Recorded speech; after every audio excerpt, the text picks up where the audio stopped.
You're watching Action News Now. Storm Tracker weather. Coverage you can count on. Here's a live look from an Alert California camera. This is McCabe Ridge over Trinity County. Yeah, summer Thursday, and Chief Meteorologist Howie Gordon is tracking hot, dry conditions for us. Yeah, we're hot and dry. It's probably going to be the case for a long time, but we are seeing a little bit of a cool down, and that will continue to happen, and we'll also start to see more moisture in the air, so we won't be as dry. Here's our Inskip Hill camera, Inskip Hill 1, our Alert California camera in Tehama, looking off towards the northeast. You see a good majority of our blue sky, a little bit of smoke up there. Now, we'll be warm again overnight. Our gusty winds should start to subside, very similar to the way they've been doing each evening. We'll continue to deal with smoke, but as I just mentioned, we're going to cool down. Here's our winds. Late afternoon, early evening, we start to see these pick up. Destabilization, displacement from the sun's daytime heating. So we're looking at not huge winds that are sustained, but we're seeing gusts at times, 17, 20, 22 miles per hour. That's not good, or that helps a fire tremendously, pumping oxygen into them and starting to push them around a little bit erratically. Overnight tonight, temperatures still, for the most part, on the warm side.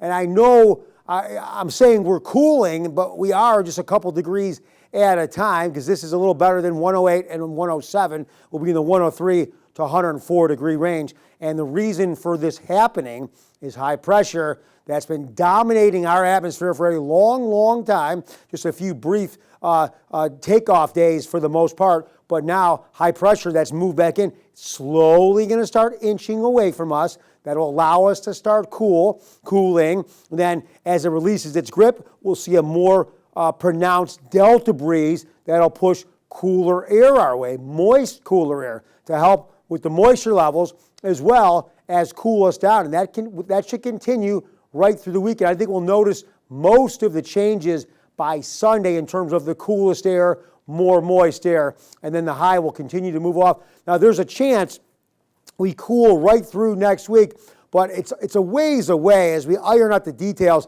The high might start building back maybe later in the week, and that will stabilize or keep the temperatures from continuing to fall, maybe even heat up again maybe a week from now. But for the most part, yeah, we're going to start to see cooler temperatures with an improvement in our moisture in our atmosphere, because here is our current look at our humidity levels, which are better than the last couple days, but still really low, especially when we get some of these spots close to 15 or even a little bit below that. So again, you'll see, I showed you the high pressure start to back off, so we'll start to cool. Now by Sunday, look at that 97. That's better than the 105s, and we'll continue to cool through a majority of the next work week. And then added with that cool down, we'll continue to see moisture levels on the rise. So we will not be as dry. If you want to continue to follow our forecast and see the changes in our weather, go to your app store and go to Action News Now, and that is free with any Android and iPhone. And Haley has that app. I do have it. I like it. Better than the Apple one, that's for sure. Thanks, Howie.